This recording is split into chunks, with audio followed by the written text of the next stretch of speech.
Hello friends, कैसे हैं आप सब लोग। मैं आशा करता हूं कि आप सभी लोग स्वस्थ होंगे और सुरक्षित होंगे।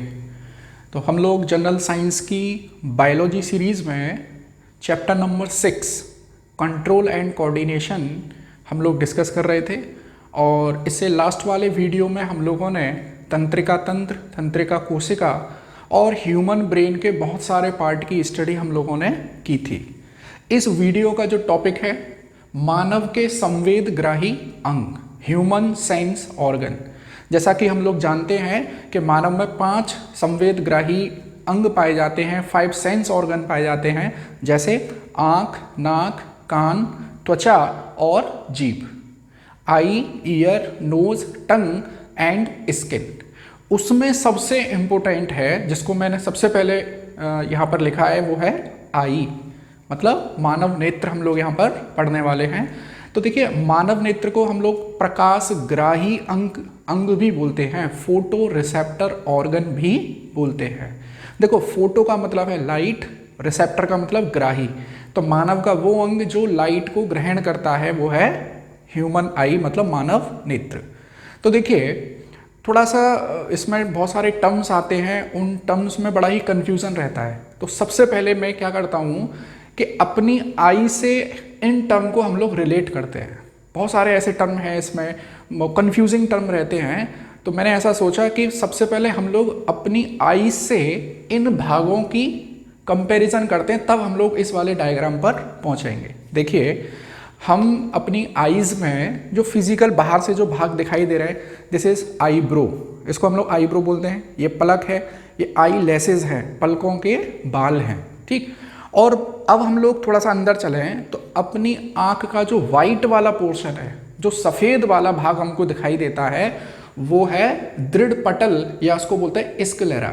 मैं इस वाले भाग पर थोड़ी देर में आऊँगा, पहले हम लोग थोड़ा सा नामों को जान लें।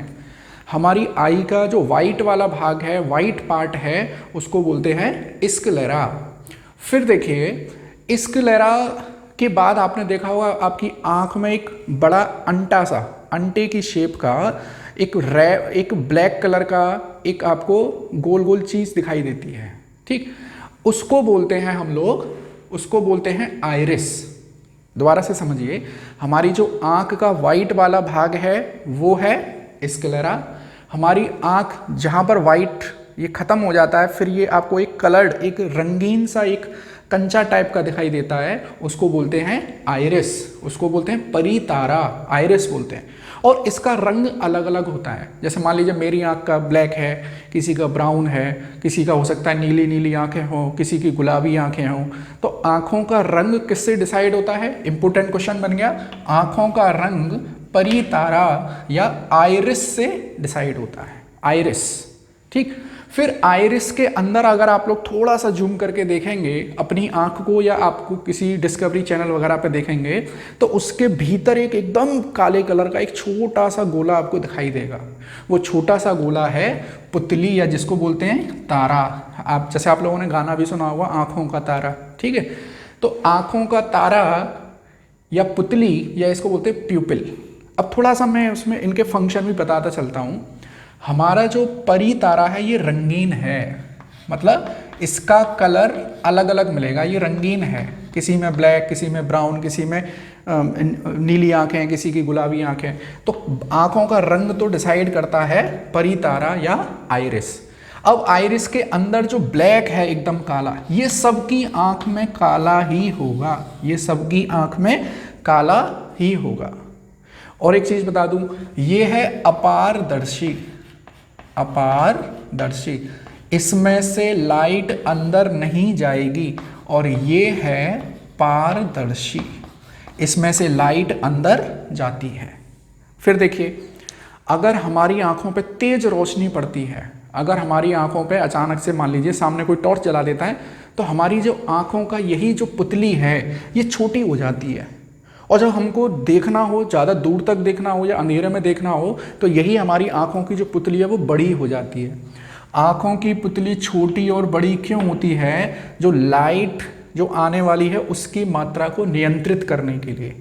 अगर आपको धूप में जैसे मान लीजिए कभी जाना होता है, तो हम अपनी आँखों को ऐसे छोटा छोटा कर लेते हैं, आँखों की पुतली को छोटा कर लेते हैं, और जब हमको कभी अंधेरे में देखना होता है तो हम अपनी आंखें ऐसे बड़ी बड़ी कर लेते हैं। तो आंखें बड़ी करने का मतलब है कि पुतली के साइज को बढ़ाना है हमें, और ये पुतली के साइज को छोटा करना, बड़ा करना, ये इसका काम है, आइरिस का काम है। इसीलिए आइरिस की तुलना कैमरे के डायाफ्राम से की जाती है, कैमरे के डायाफ्राम से की जाती है, क्योंकि डायाफ्राम का भी तो यही काम है, लाइट कंट्रोलिंग यूनिट है ये। लाइट का अमाउंट कंट्रोल करने का काम कैमरे में कौन करता है? डायाफ्राम। हमारी आंख में कौन करता है? आइरिस। देखिए अगर मैं डायग्राम से अगर आप लोग समझ पाए तो देखिए ये है हमारी आइरिस, ये ऐसी इस तरह से रहती है ये, और इसके बीच में गोला सा रहता है ब्लैक कलर का, इसको बोलते हैं पुतली या तारा। और ये वाला जो भाग है, कलर्ड भाग है, इसको बोलते हैं परितारा। ये इसके साइज को कंट्रोल करता है, ये इसके साइज को छोटा और बड़ा करता है। तो आइरिस कैमरे के डायफ्राम की भांति कार्य करता है। इसका काम क्या है कि ये लाइट को हमारी आईज के अंदर जाने देता है, क्योंकि ये कैसा है? पारदर्शी है। ये कैसा है? अपारदर्शी है। फिर देखिए हमने वाइट वाला पोर्शन पढ़ा है, उसको बोलते हैं स्क्लेरा या दृढ़ पटल। फिर हम लोगों ने ये रंगीन वाला भाग पढ़ा है, इसको बोलते हैं आइरिस। फिर छोटा वाला ब्लैक कलर का हमको एक गोला दिखाई दिया, उसको बोलते हैं पुतली या तारा बोलते हैं। अब इस तारे के पीछे या हमारी कॉर्निया के परितारा के पीछे, इसके पीछे जो होने वाला है वहां पर है एक लेंस, एक मानव लेंस है, एक नेत्र लेंस है, आई लेंस है। ये आई लेंस कुछ ऐसी शेप का है, आई लेंस कुछ ऐसी शेप का है। और अगर आपने थोड़ा सा फिजिक्स पढ़ा है तो आप बता सकते हैं ये कैसी शेप है। ये उत्तल लेंस है, दोनों तरफ से देखो दो उत्तल लेंस हैं इसमें, एक ये वाला और एक ये वाला। तो मैं इसको क्या बोल सकता हूं? उभय उत्तल लेंस, या इसको बाई कॉन्वेक्स लेंस। ठीक है, ये एक क्रिस्टलीय पदार्थ का बना हुआ है, क्रिस्टलाइन और लचीला है। क्रिस्टलाइन है और कैसा है? लचीला है। मतलब इसकी शेप, मतलब इसको हम लोग ऐसे खींचेंगे तो लंबा हो जाएगा और सिकोड़ेंगे तो यहाँ से ये बल्ज आउट हो जाएगा, मोटा हो जाएगा। फिर हम लोग देखते हैं एक्वस ह्यूमर।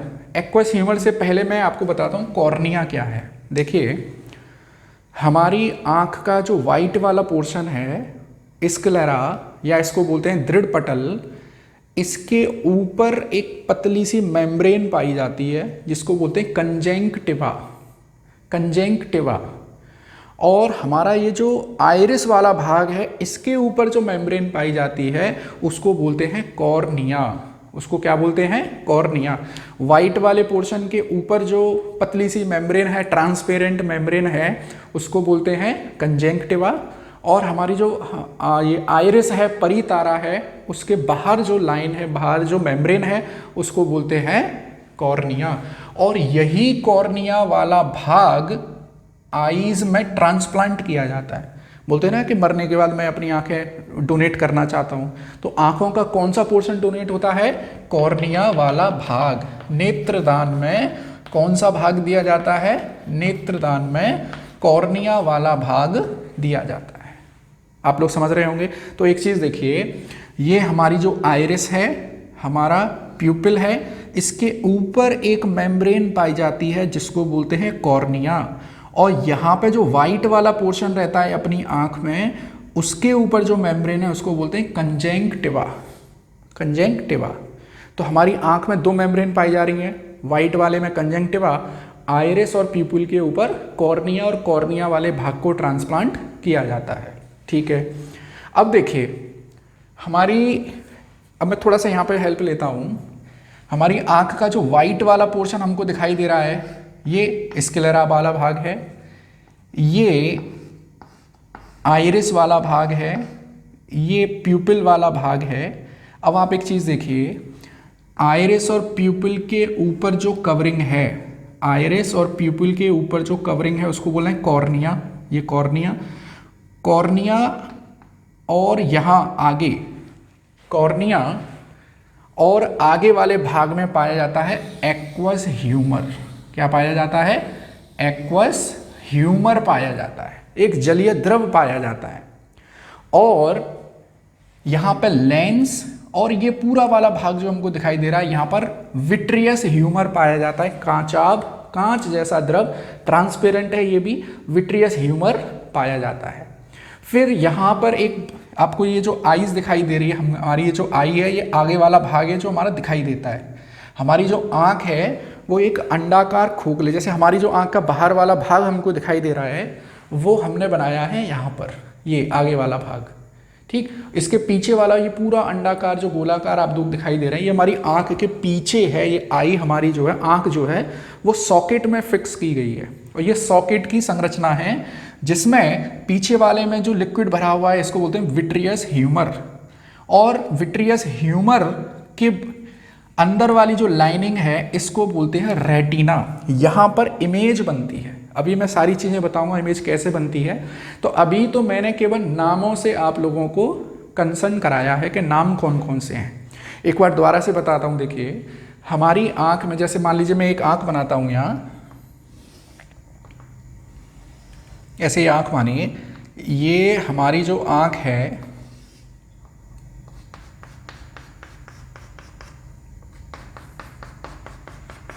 ये वाला जो गोल है पूरा, ये वाला हिस्सा, इसको बोलते हैं आइरिस। इसके बीच में एक काले कलर का जो हमको एक तारा से दिखाई देता है वो है प्यूपिल, या इसको तारा बोलते हैं, इसको परितारा। ये जो वाइट वाला पोर्शन है इसको बोलते हैं स्क्लेरा, या इसको बोलते हैं दृढ़ पटल। अब समझिए, हमारी जो ये जो वाइट वाला पोर्शन है इसके ऊपर एक मेम्ब्रेन पाई जा रही है, उस मेम्ब्रेन का नाम है कंजंक्टिवा, कंजंक्टिवा। और इस वाले पोर्शन के ऊपर ब्लैक वाला पोर्शन, ये या जो ब्राउन वाला पोर्शन रहता है, इसके ऊपर जो लेयर पाई जाती है उस लेयर का नाम है कॉर्निया। आई होप अब आप लोगों को ये समझ में आ रहा होगा। तो देखिए, कॉर्निया, देखो ये केवल आगे वाला भाग है, इसके पीछे पूरा सॉकेट पड़ा हुआ है। तो कॉर्निया और लेंस, अब यहाँ देखिए, ये जो कॉर्निया है ये और लेंस के बीच में जो लिक्विड भरा रहता है यहाँ पर, उसको बोलते हैं एक्वस ह्यूमर, उसको बोलते हैं एक्वस ह्यूमर या जलीय द्रव। और पीछे वाले सॉकेट में जो भरा रहता है उसको बोलते हैं विट्रियस ह्यूमर, ठीक है। रेटिना जहाँ पर इमेज बनती है, अंध बिंदु जहाँ पर इमेज नहीं बनती है। तो ये हमारी आँख के अंदर पाए जाने वाले अलग अलग भाग हैं। अब हमारा मैकेनिज्म क्या है, आई को, मतलब आई साइट का हम लोग देख कैसे पाते हैं उसको समझिए। देखते ऐसे हैं, देखिए कि हमारी आँख में, जैसे मैं अपनी आई से कंपेयर करता हूँ कि एक कोई ऑब्जेक्ट ये रखा हुआ है, इस ऑब्जेक्ट से आने वाली प्रकाश की किरणें, इस ऑब्जेक्ट से आने वाली प्रकाश की जो किरणें हैं वो सबसे पहले मेरी आँख का जो कॉर्निया है, कॉर्निया पर आएगी। कॉर्निया कैसा है, पारदर्शी है, मतलब इसको जाने देगा, कॉर्निया जाने देगा। लेकिन जो हमारा आइरिस है वो एब्जॉर्ब कर लेता है लाइट को। आइरिस के बीच में जो गोल तारा पाया जा रहा है, केवल वही लाइट को अंदर जाने देगा। तो ये जो प्यूपिल है, जो तारा है, उससे लाइट गई अंदर। यहाँ पर मान लीजिए ऑब्जेक्ट रखा है, यहाँ से लाइट जाएगी, लाइट जाएगी, ये पूरे हिस्से पे पड़ेगी, यहाँ पूरे हिस्से पे पड़ेगी। लेकिन ये जो प्यूपिल है, जो तारा है, केवल वही लाइट को अंदर जाने देगा, ये लाइट को अंदर जाने देगा। जैसे ही लाइट अंदर जाएगी तो ये जो लेंस है, लेंस क्या करता है, लेंस भी कौन सा है, लेंस कौन सा है, लेंस है उत्तल लेंस। उत्तल लेंस हमेशा याद रखना, लाइट रेज अगर ऐसे जा रही होगी तो ये उसको कन्वर्ज करने की कोशिश करेगा, लाइट को मिलाने की कोशिश करेगा। अगर यहीं पर अवतल लेंस होता है, वो लाइट को फैलाने की कोशिश करता है। अभी हम लोग देख लेंगे मैकेनिज्म में भी। तो देखिए, यहाँ से लाइट आई, लाइट इस पूरे पे पड़ रही है, लेकिन लाइट अंदर जाएगी केवल तारे से होती हुई, प्यूपिल से अंदर जाएगी, और यहाँ पे लेंस मिलेगा इसको। लेंस क्या करेगा, इस लाइट को कन्वर्ज करने का काम करेगा। मान लीजिए कन्वर्ज का मतलब ऐसे, ये लाइट आ रही है यहाँ ऐसे, और ये लाइट कन्वर्ज हो जाएगी कुछ ऐसे, एक बिंदु पर यहाँ मिलेगी, और जहाँ ये मिलेगी उस पॉइंट को, जैसे ये पूरी अंदर वाली जो रेड कलर की लाइनिंग आप लोग शायद देख पा रहे हैं, इसको बोलते हैं रेटिना। यहाँ पर ये इमेज बनेगी वस्तु की। कैसी इमेज बनेगी, हमेशा याद रखना, वास्तविक इमेज बनेगी, वास्तविक मतलब रियल, और उल्टी इमेज बनेगी, रियल एंड इन्वर्टेड इमेज बनती है आंख के लेंस के द्वारा। आई होप आप लोगों के समझ में आ रहा होगा। आंख के लेंस के द्वारा कैसी इमेज बनती है, वास्तविक बनती है और उल्टी बनती है, रियल बनती है और इन्वर्टेड बनती है। अब देखिए यहां पर हमारी मानव नेत्र में दो प्रकार की कोशिकाएं पाई जाती हैं रेटिना में। ये जो रेटिना की जो आपको ये लेयर दिखाई दे रही है, यहां पर दो प्रकार की कोशिकाएं पाई जाती हैं, रॉड सेल और कोन सेल। रॉड सेल और cone cell. Rod cell responsible है देखने के लिए, देखने के लिए, और ये रेस्पॉन्सिबल है रंग के लिए, रंगीन चीज़ों को देखने के लिए। तो आप लोग जानते हैं मानव जो है वो रंगीन, रंग में विभेदन कर सकता है, रंग में डिफ्रेंशिएशन कर सकता है। तो हमारे अंदर कोन सेल ज़्यादा मिलती है in comparison to rod cell. Rod cell किस में मिलती हैं, जो मांसाहारी जंतु हैं, जो रात में देख सकते हैं, जैसे बिल्ली है, कुत्ता है, इनकी जो रेटिना है उसमें रॉड सेल ज़्यादा मिलती हैं, हमारे यहाँ पर कोन सेल ज़्यादा बनती हैं। अब देखिए होगा क्या कि यहाँ पर ये जो इमेज बनी है, इस इमेज की सूचना हमारे मस्तिष्क तक पहुँचनी चाहिए। और मस्तिष्क तक पहुँचाने के लिए क्या चाहिए, सिग्नल को पहुँचाने के लिए क्या चीज़ होनी चाहिए, नर्व होनी चाहिए, तंत्रिका कोशिका होनी चाहिए। तो वो ऑप्टिक नर्व्स हैं यहाँ, ये हमारे ब्रेन तक सूचना पहुँचाती हैं। और एक इम्पोर्टेंट पॉइंट, जहाँ पर ये ऑप्टिक नर्व्स निकल रही हैं, यहाँ इस पॉइंट पे, यहाँ कभी भी इमेज नहीं बनती, तो इसी को बोलते हैं ब्लाइंड स्पॉट। इसी स्पॉट को क्या बोलते हैं, ब्लाइंड स्पॉट, अंध बिंदु। यहाँ पर कभी भी इमेज नहीं बन सकती। तो ये थी एक नॉर्मल मैकेनिज्म हमारी ह्यूमन आई की कि कैसे क्या काम होता है। अब देखिए, अगर हम लोग जानते हैं कि कोई चीज़ अगर दूर है तो हम लोग आसानी से देख पा रहे हैं, और वही चीज़ अगर जैसे मान लीजिए हम अपनी आँख को ऐसे पास लेकर आएँ, ऐसे पास लेकर आएँ, तो हम लोग देखते हैं कि हमारी आँखों पे बड़ा प्रेशर पड़ता है। हमारा ये जो लेंस है, लेंस, ये यहाँ पर एक लचीली पेशियों से जुड़ा हुआ है, जिनको बोलते हैं सीलियरी मसल। इनको बोलते हैं सीलियरी मसल्स। इन मसल्स का काम क्या है कि अगर ये देखो, ऐसे समझिए कि हमारा लेंस है कुछ इस तरह से, हमारा लेंस है ऐसे, अगर इस लेंस को ऊपर से खींचा जाए तो ये कैसा हो जाएगा, फ्लैट हो जाएगा। अगर इसको ढीला छोड़ा जाए तो ये ऐसा हो जाएगा, और ढीला छोड़ा जाए तो ऐसा हो जाएगा। अगर खींच लिया तो ऐसा फ्लैट हो जाएगा। तो इसको हमको फ्लैट बनाना है, इसको बल्जिंग करनी है, तो इसका काम कौन करता है, सीलियरी मसल्स करती हैं। अगर ये सीलियरी, जैसे ऐसा होता है उम्र बढ़ने के साथ साथ ये सीलियरी मसल्स की जो फ्लेक्सिबिलिटी है वो कम हो जाती है, तो ज़्यादातर वृद्धावस्था में लोगों को देखने में परेशानी आती है। वो दूर की चीज़ों को तो ठीक से देख पाते हैं, लेकिन पास की चीज़ों को अच्छे से नहीं देख पाते हैं। तो आपने देखा होगा कि वो किताब वगैरह को भी थोड़ा सा ऐसे दूर करते हैं इस तरह से। तो जो हमारी आई की जो पावर ऑफ एकोमोडेशन है वो उम्र के साथ थोड़ी सी कम हो जाती है। हम अभी वीडियो में आगे देखेंगे कि ह्यूमन आई से रिलेटेड कौन कौन सी डिजीजेज हैं। आई होप आप लोगों को ये नाम, आप लोगों को ये समझ में आए होंगे। दृढ़ पटल क्या है, वाइट वाला पोर्शन।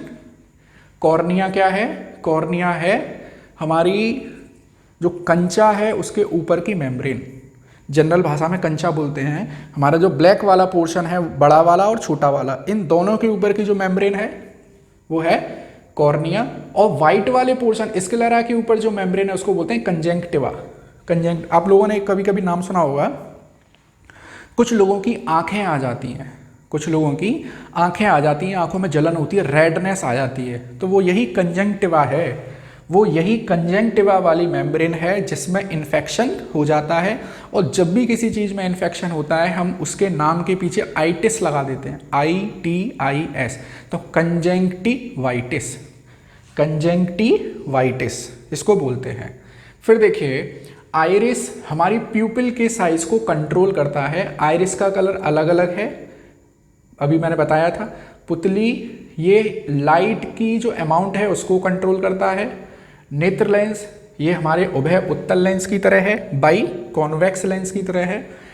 एक्वस ह्यूमर कॉर्निया और लेंस के बीच में जो जगह है उसमें है कांचा। ये लेंस और रेटिना के बीच की जो जगह है उसमें विट्रियस ह्यूमर भरा हुआ है। अच्छा, इसका काम क्या है? इस लिक्विड का काम है कि इस गोलाकार अंडे को गोलाकार ही रहने देना है। अगर ये विट्रियस ह्यूमर कम हो गया, मतलब इस लिक्विड का प्रेशर दबाव कम हो गया, तो इसकी जो शेप है गोल, वो गोल नहीं रह पाएगी। और अगर किसी व्यक्ति में यहाँ विट्रियस ह्यूमर कम होने से दबाव कम हो गया तो उस व्यक्ति को एक रोग हो जाता है जिसको बोलते हैं ग्लूकोमा। हम लोग नेक्स्ट वीडियो में वही चीज़ डिस्कस करने वाले हैं कि इससे हमारी आंखों में कौन कौन से रोग हो सकते हैं। तो यहाँ पे ग्लूकोमा हो जाता है। और देखिए, अगर कॉर्निया धुंधला हो जाए तो कॉर्निया धुंधला होने से व्यक्ति साफ नहीं देख पाएगा। साफ नहीं देख पाएगा उसको बोलते हैं एस्टिग्मेटिज्म। देखेंगे वो सारी चीज़ें हम लोग देखेंगे नेक्स्ट वीडियो में। इस वीडियो में हमारा मेन फोकस है कि आईज़ के जो अलग अलग पार्ट हैं और उनका काम क्या है। तो आई होप मैंने आप लोगों को सारे पार्ट्स के नाम यहाँ पर बता दिए हैं, उनके काम आपको बता दिए हैं। और फिर भी अगर कोई आपको डाउट बचता है तो आप लोग वीडियो को दोबारा देख सकते हैं।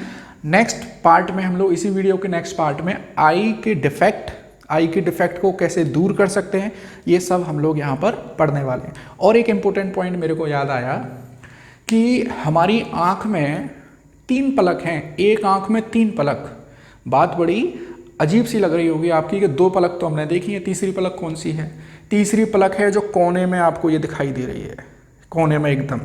ये एक अवशेषी अंग है। देखो, एक पलक ये और एक साइड में आपको उभरी सी एक छोटी सी स्ट्रक्चर दिखाई देती है। जब हम सुबह सुबह जगते हैं तो यहाँ पर गंदगी इकट्ठी हो जाती है, वो है निक्टेटिंग मेम्ब्रेन। उसका नाम क्या है?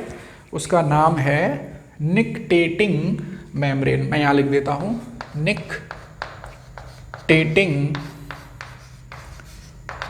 मेम्ब्रेन। Nictitating membrane. अच्छा, ये हमारे शरीर में वेस्टिजियल ऑर्गन है, अवशेषी अंग है, इसका कोई काम नहीं है। लेकिन जब हमारा इवोल्यूशन हुआ है, हम लोग जानते हैं कि हमारी उत्पत्ति बहुत करोड़ों सालों में एक क्रमिक रूप में हुई है, एक सीक्वेंशियल रूप में हुई है। तो पहले इसका कुछ यूज़ रहा होगा, जैसे कि आप लोग देखते होंगे डिस्कवरी चैनल वगैरह पे दिखाते हैं कि जो क्रोकोडाइल है या जो फ्रॉग है और अपनी आंखों पे एक मेम्ब्रेन चढ़ा लेते हैं ताकि कीचड़ वगैरह में जब वो रहते हैं तो उनकी आंखों में कोई गंदगी नहीं जाती है। तो ये निक्टेटिंग मेम्ब्रेन का ओरिजिन वहीं से है और अभी हमारे शरीर में इसका कोई योग नहीं है, इसका कोई उपयोग नहीं है, तो हम लोग क्या बोल देते हैं कि ये एक अवशेषी अंग है। ठीक है। और हमारी जो आंखों के कोने हैं यहाँ पर पाई जाती हैं अश्रु ग्रंथि, लैक्राइमल ग्लैंड। अश्रु ग्रंथि या लैक्राइमल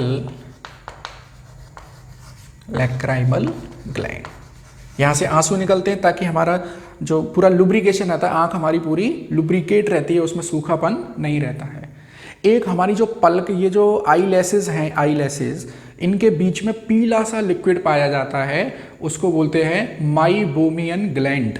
माइबोमियन इतना इंपॉर्टेंट नहीं है, फिर भी लिख देता हूं, माइबोमियन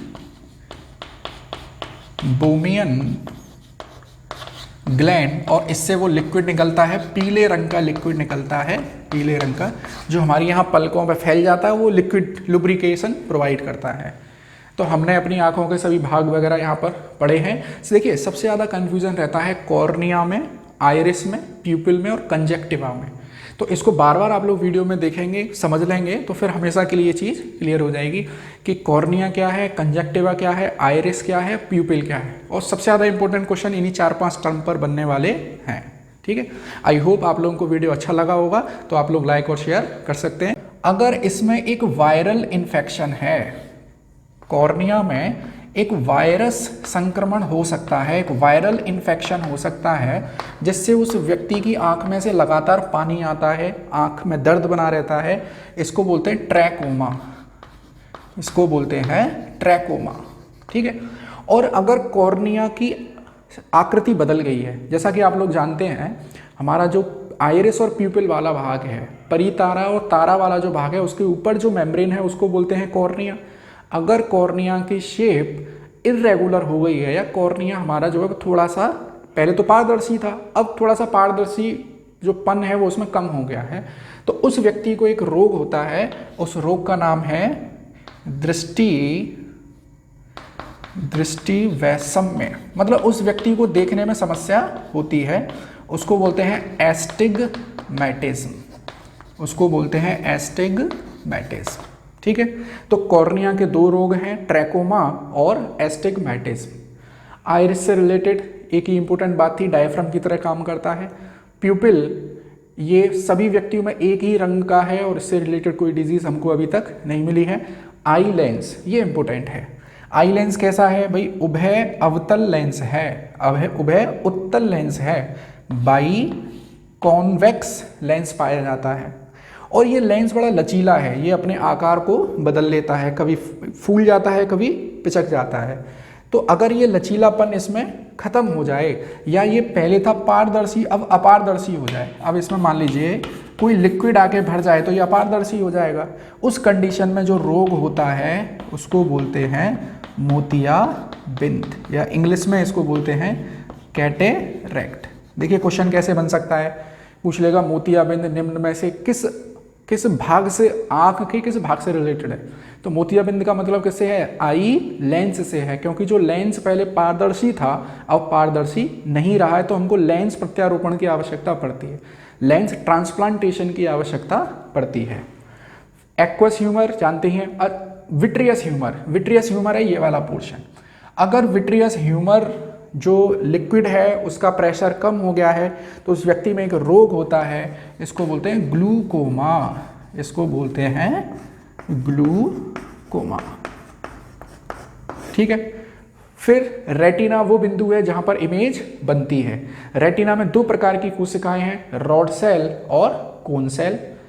ब्लाइंड स्पॉट वो है जहां पर इमेज नहीं बनती है। अब देखिए सीलियरी मसल्स, सीलियरी मसल्स क्या होती हैं कि ये लेंस से जुड़ी रहती हैं और लेंस की फोकल दूरी को कम और बढ़ाने का काम करती है। अगर जैसे ये उसकी कॉन्वेक्स लेंस की ये शेप है, ये फूल रहा है या पतला हो रहा है, ये सीलियरी मसल्स करती हैं। अगर सीलियरी मसल खिंच गई तो ये फ्लैट हो जाएगा, सीलियरी मसल ढीली हो गई तो ये मोटा सा हो जाएगा। ठीक है, अगर सीलियरी मसल्स का लचीलापन खत्म हो गया,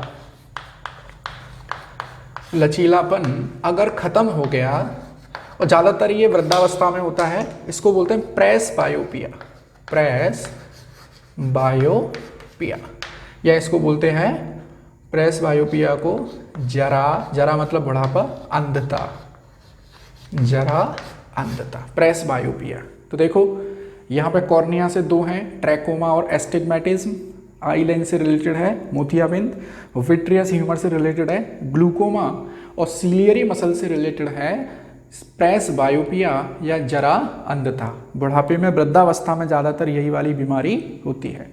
तो ये थे, इसके अलावा भी कुछ और भी रोग हैं, जैसे आपने पढ़े होंगे निकट दृष्टि दोष और दूर दृष्टि दोष, तो उसको भी मैं यहीं पर क्लियर कर देता हूँ। दोष, या इसको बोलते हैं नियर साइटेडनेस, नियर साइटेडनेस, या इसका एक और नाम है मायोपिया, किसी भी नाम से पूछ सकते हैं। नियर साइटेडनेस या निकट दृष्टि दोष, बड़ा आसान है इनको समझना।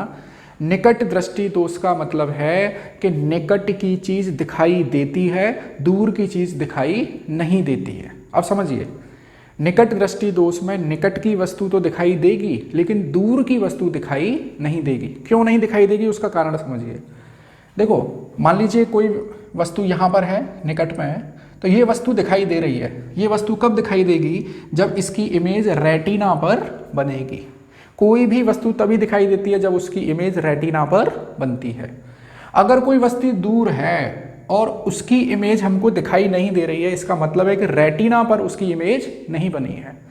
ये मान लीजिए ये हमारी आई है, ये जो ह्यूमन आई है, और एक वस्तु रखी है यहाँ। अगर इस वस्तु की इमेज इसके रेटिना पर बनती है तभी ये हमको दिखाई देगी। अगर ये वस्तु दूर है और दिखाई नहीं दे रही है, इसका मतलब इसकी इमेज रेटिना पर नहीं बनी है, इसकी इमेज रेटिना से पहले बन गई है, रेटिना से पहले बन गई है, क्योंकि वस्तु दूर है, दूर से प्रकाश आ रहा है, उसको लेंस ने रिफ्रैक्ट किया और वो मिल गई यहाँ पर आके। आप लोग जानते होंगे फिजिक्स का कॉन्सेप्ट है कि जहाँ पर प्रकाश किरणें आकर मिलती हैं, जिस उस पॉइंट पर इमेज का फॉर्मेशन होता है। और ये आइज है और वस्तु रखी है दूर, उससे आने वाली प्रकाश किरणें रेटिना तक पहुँच ही नहीं पा रही हैं, रेटिना तक पहुंच नहीं पा रही हैं। इसका मतलब उसकी इमेज जो है वो रेटिना पर नहीं बन रही है, वो वस्तु हमको दिखाई नहीं देगी। इसको बोलते हैं निकट दृष्टि दोष। अब कैसे दूर कर सकते हैं इसको? अगर ये वस्तु की जो इमेज है उसको मैं यहाँ पर शिफ्ट कर दूँ, इस इमेज को अगर यहाँ शिफ्ट कर दूँ तो ये वस्तु मुझको दिखाई देनी लग जाएगी। अब मुझे क्या करना है कि प्रकाश किरणें जो यहाँ पर डाइवर्ज हो रही हैं उसको थोड़ा सा और डाइवर्ज करना है। जो प्रकाश किरणें यहाँ पर मिल रही हैं उनको यहाँ तक भेजना है। तो मैं यहाँ पे लेंस यूज़ करूँगा, उस लेंस का नाम है कॉनकेव लेंस। कॉनकेव लेंस को हिंदी में बोलते हैं अवतल लेंस। मैं थोड़ा सा बता देता हूँ कॉनकेव लेंस का काम क्या है। देखिए, ये है कॉनकेव लेंस। थोड़ी सी फिजिक्स देख लेते हैं। यहाँ पर ये कोई ऑब्जेक्ट है, या मान लीजिए यहाँ से प्रकाश किरणें आ रही हैं, तो ये प्रकाश किरणों को डाइवर्ज कर देता है, विसर्जित कर देता है, फैला देता है। क्या कर देता है? विसर्जित कर देता है। और यहीं पर अगर कोई कॉन्वेक्स लेंस है, ये प्रकाश किरणों को कन्वर्ज कर देता है, एक जगह पर मिला देता है। निकट दृष्टि दोष में क्या हो रहा है कि जो वस्तु से आने वाली प्रकाश किरणें हैं वो रेटिना से पहले ही मिल गई हैं, उनको भेजना है रेटिना तक। मतलब हमें क्या करना है? डाइवर्ज करना है, विसर्जित करना है। तो कैसा लेंस यूज करना चाहिए हमको कॉनकेव लेंस यूज करना चाहिए। निकट दृष्टि दोष में, देखिए मैं सारी चीज़ें यहाँ पे लिख नहीं रहा हूँ, आप लोग सुनेंगे और वीडियो पॉज करके नोट्स बना सकते हैं। निकट दृष्टि दोष में निकट की वस्तुएं दिखाई देती हैं, दूर की वस्तुएं दिखाई नहीं देती हैं, क्योंकि उनकी इमेज रेटिना से पहले बन जाती है। अगर मुझे इस दोष का निवारण करना है, इसका ट्रीटमेंट करना है, तो मुझे क्या करना पड़ेगा? उसके लिए अवतल लेंस, उसके लिए हमें अवतल लेंस को बोलते हैं कॉनकेव लेंस इस्तेमाल करना पड़ेगा। अब आ जाता हूं मैं दूसरा, ये तो पहला रोग हो गया। दूसरा दूर दृष्टि दोष, इसको बोलते हैं फार साइटेडनेस,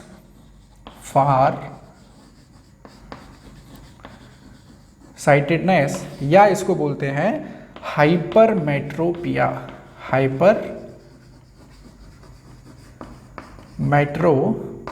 इसमें क्या होता है? हमारे पास हमारी आइज है, ये कोई वस्तु है। दूर दृष्टि दोष में दूर की वस्तु दिखाई दे रही है उस व्यक्ति को, लेकिन पास की वस्तु दिखाई नहीं दे रही है। दूर की वस्तु दिखाई दे रही है लेकिन पास की वस्तु दिखाई नहीं दे रही है। क्यों? क्योंकि इसकी इमेज रेटिना पर नहीं बन रही है। अब पास की वस्तु है, इससे निकलने वाली जो प्रकाश किरणें हैं वो लेंस जो रेटिना है उसके पीछे जाकर बन रही है, तो हमको दिखाई नहीं देगी। दूर की वस्तु की इमेज तो रेटिना पर बन रही है, लेकिन पास की वस्तु की इमेज रेटिना के पीछे बन रही है। तो मुझे उस इमेज या उस लाइट को, जैसे इस वाली वस्तु से जो लाइट निकल रही है वो रेटिना के पीछे जाके कन्वर्ज हो रही है, मुझे उसको रेटिना पे कन्वर्ज कराना है। मतलब पहले कन्वर्ज कराना है, पहले उसको संकीर्ण कराना है, मिलाना है। तो मुझे किस तरह का लेंस इस्तेमाल करना चाहिए? मुझे कॉन्वेक्स लेंस इस्तेमाल करना चाहिए। दूर दृष्टि दोष में दूर की वस्तुएं दिखाई देती हैं, पास की वस्तुएं दिखाई नहीं देती हैं, क्योंकि इमेज रेटिना के पीछे बनती है। उसको रेटिना तक खींचने के लिए मुझे कॉन्वेक्स लेंस का इस्तेमाल करना पड़ेगा। समझ में आया होगा? तो ये थे ह्यूमन आई और उससे रिलेटेड कुछ इंपॉर्टेंट डिजीज। हम लोग पढ़ रहे थे ह्यूमन सेंस ऑर्गन में हम लोगों ने आई को कंप्लीट अभी किया है। कुछ और इंपॉर्टेंट पॉइंट्स हैं, जैसे ह्यूमन आई में पाए दो तरह की प्रोटीन है, दो तरह की सेल हैं, रॉड सेल और कोन सेल। मानव में कोन सेल ज़्यादा मिलते हैं in comparison to rod cell, और जो मांसाहारी जानवर हैं उनमें रॉड सेल ज़्यादा बनते हैं। आपने देखा होगा कि अगर हम लोग कभी धूप से अचानक से अंधेरे वाले कमरे में आते हैं तो हमको तुरंत कुछ दिखाई नहीं देता है, थोड़ी देर बाद हमको कुछ दिखाई देता है। इसको बोलते हैं पावर ऑफ एकोमोडेशन, सामंजस्य की क्षमता। या अगर इसका केमिस्ट्री विजन देखें, जो आई थिंक इतना इम्पोर्टेंट नहीं है, उसको समझ लीजिए कि रोडोप्सिन जो प्रोटीन है, रोडोप्सिन, रॉड सेल में एक प्रोटीन पाया जाता है रोडोप्सिन। इसके दो पार्ट हैं, एक है रीटिनिन करके पिगमेंट और एक है ऑप्सिन प्रोटीन। तो देखिए अंधेरे में, डार्क में ये इसमें विखंडित हो जाता है, रोडोप्सिन इन दोनों में टूट जाता है और फिर थोड़ी देर बाद दोबारा मिल जाता है। रीटिनिन और ऑप्सिन दोबारा से मिल जाता है थोड़ी देर बाद। तो हम लोग जब एकदम लाइट से, एकदम तेज़ धूप से अंधेरे में आते हैं तो रोडोप्सिन के जो रीटिनिन और ऑप्सिन जो प्रोटीन है, इनको मिलने में थोड़ा सा समय लगता है। उसी समय में हम लोग उस चीज़ को नहीं देख पाते हैं और इसी को बोलते हैं कि थोड़ी देर बाद हमको वो चीज़ें दिखाई देने लग जाती हैं। या हम लोग अंधेरे से एकदम धूप में निकलते हैं तो हमको चौंधा लगता है, हमारी आंखें जो है वो जो है बोलते हैं कि आंखों में चौंधा ज़्यादा लग रहा है। ठीक है, एक ये पॉइंट था। और आपने देखा होगा कि मांसाहारी जानवरों की जो आंखें हैं वो चमकती हैं, तो उनमें एक विशेष रूप का केमिकल पाया जाता है। उस विशेष रूप केमिकल को बोलते हैं टैपिटम लूसीडम या लूसीडियम। जानवरों की आंखें रात में चमकती हैं, क्यों? उसमें टैपिटम लूसीडियम करके एक केमिकल सब्सटेंस पाया जाता है। तो मानव संवेदग्राही अंगों में हमने ह्यूमन आई कंप्लीट कर लिया है। अब आते हैं हम लोग नाक में। नाक में हमारे लिए कोई ज़्यादा इंपॉर्टेंट चीज़ें नहीं हैं। फिर आते हैं हम लोग कान में। कान के 3 भाग हैं, बाह्य कान, मध्य कान और अंतः कान। मध्य कान हमारे लिए इंपॉर्टेंट है। इसमें 3 छोटी छोटी बोन पाई जाती हैं, मेलियस, इंकस और स्टेपीज। Malleus, incus, stapes. और स्टेपीज सबसे छोटी हड्डी है। मानव में सबसे छोटी पाई जाने वाली अस्थि है स्टेपीज। देखिए 3 अस्थियां हैं मानव कान में, 3 हड्डियां पाई जाती हैं, मेलियस, इंकस और स्टेपीज। ये सबसे छोटी बोन है पूरे मानव शरीर में और इससे रिलेटेड एक मांसपेशी है, उसको भी बोलते हैं स्टेपीज, और वो भी सबसे छोटी हड्डी है, वो भी सबसे छोटी हड्डी है। ठीक है, मेलियस, इंकस, स्टेपीज। तो ये था कान के बारे में। अब आते हैं त्वचा पर। हमारी त्वचा शरीर में सबसे बड़ा ऑर्गन है। Human skin is the largest organ found in human. सबसे बड़ा ऑर्गन है और इसमें पाई जाती हैं स्वेट ग्लैंड्स। इसमें श्वेत ग्रंथियां पाई जाती हैं जिससे पसीना निकलता है और जिससे हमारे शरीर का तापमान रेगुलेट होता है। तो ये सब था संवेदग्राही अंगों के बारे में। हमारे एग्जाम के पॉइंट ऑफ व्यू से जितना इम्पोर्टेंट है वो सब मैंने आप लोगों के सामने डिस्कस किया है। और अगर आपका कोई सुझाव है, कोई सजेशन है, कोई फीडबैक है तो आप लोग मुझे कमेंट बॉक्स में बता सकते हैं। If you like this video then you can share, like and subscribe. Thank you.